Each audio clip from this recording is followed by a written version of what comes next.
Oke, selamat sore Sobat Jejak 98. Hari ini saya berjumpa dengan salah satu tokoh pemuda dan olahraga di Minahasa Selatan. Nah, bagaimana kondisi pemuda dan keolahragaan di Kabupaten Minahasa Selatan? Kita akan berbincang-bincang dengan seorang tokoh muda yang juga adalah mantan hukum tua. Dia telah menjalani beberapa karir-karir penting dalam kepemimpinan untuk memimpin berbagai generasi sampai pada masyarakat yang cukup luas. Oke, selamat sore Pak Luki. Sore Pak Luki, saat ini Anda pada jabatan dan posisi instansi di mana Pak Luki? Ya, untuk saat ini karena memang Dinas Pemuda dan Olahraga itu karena mandiri, saya dipercayakan Bupati menangani bidang-bidang seperti itu. Oke Pak, kalau kemudian terkait dengan apa yang Bapak emban di Dinas Dispora itu sendiri, Bapak melihat seperti apa sebenarnya kondisi pemuda di Minahasa Selatan? Karena barusan tawuran-tawuran itu nampak mewarnai di SMA 1 waktu itu. Artinya bahwa kompetensi dan peran pembinaan itu kelihatannya masih kurang. Nah, seperti apa Anda menanggapi itu, dan kemudian way out apa bagi mereka agar kemudian tawuran itu bisa dieliminir lah paling tidak?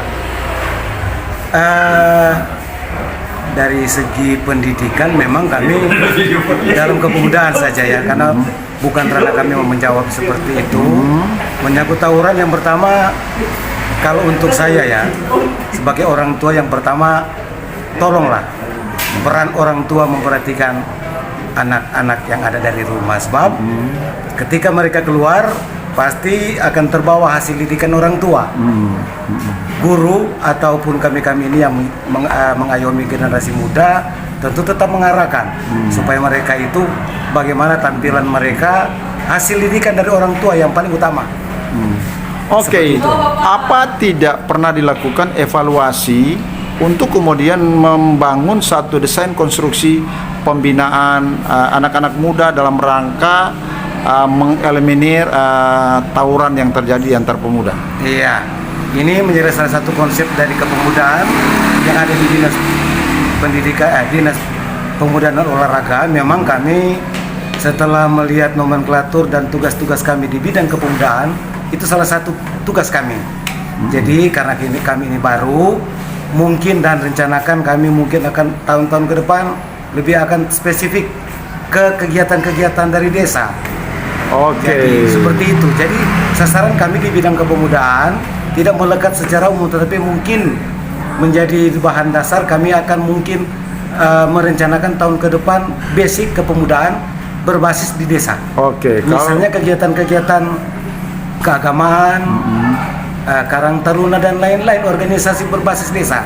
Oke. Itu bagian tugas kami dari kepemudaan. Oke. Nah, Makanya bersyukur ke Dinas Pemuda dan Olahraga lebih luas dan akan lebih fokus untuk kegiatan-kegiatan pembinaan. Jadi kami mulai tahun ini ya, perencanaan-perencanaan itu kami akan bahas bersama-sama dengan teman-teman stakeholder yang ada menyangkut kepemudaan. Jadi basic kami nanti bidang pemuda lain olahraga ya.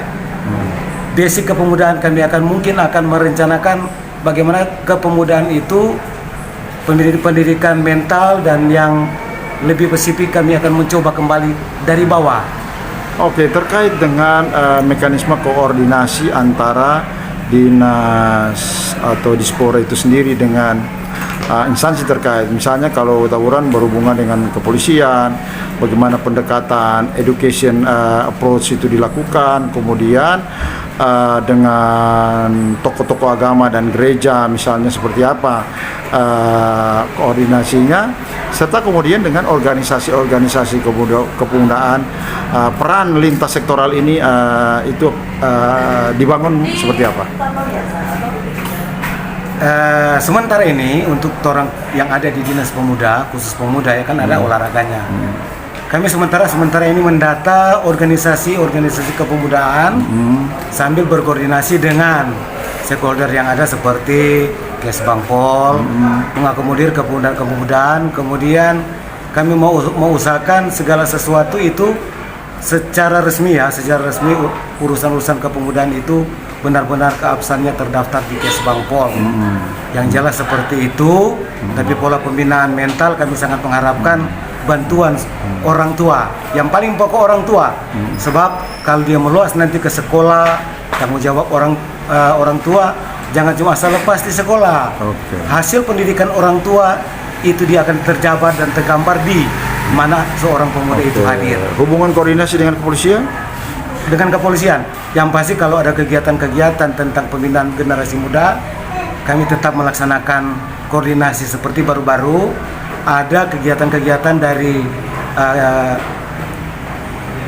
kegiatan penanggulangan penyalahgunaan obat-obat terlarang. Barusan ini kami beberapa kegiatan sudah didampingi oleh pihak Polres bersama-sama dengan Pak Kabid hadir juga. Pak Kabid Pemuda waktu itu hadir dengan kepemudaan, dan pihak Polres kami memfasilitasi bersama-sama, dan pematerinya dari pihak Polres. Keagamaan tentu kami akan tetap berkoordinasi dengan BKSAUA dan ADA, dan bukan cuma sampai BKSAU, kami akan berusaha dengan kegiatan-kegiatan keagamaan seperti kegiatan-kegiatan, kalau di kegiatan gereja kami kan ada komisi pemudanya. Kalau di kegiatan-kegiatan keagamaan Muslim di situ ada pemimpin-pemimpinnya yang biasa. Kalau di Muslim tetap akan ada ketua remaja dan pemuda masjid. Itu koordinasi kami, target kami supaya nanti menjabarkan pola pembinaan kepemudaan itu akan jalan. Otomatis kami yakin orang tua akan mendukung kegiatan-kegiatan pemuda seperti ini. Pak Luki, demikian informasi serta pendapat dan pandangan Pak Luki terkait dengan peran mereka dalam rangka pembinaan generasi muda. Dan Pak Luki merupakan tokoh potensial yang sempat memimpin biasa aja, Pak, sebagai hukum tua, pernah muda. Dan ini kiranya menjadi perhatian pemerintah daerah bahwa generasi muda potensial kreatif ini perlu diberikan tepat dalam rangka pengembangan pembinaan demi pemuda Minsel ke depan. Sampai jumpa. Salam sehat. Ini saja ya.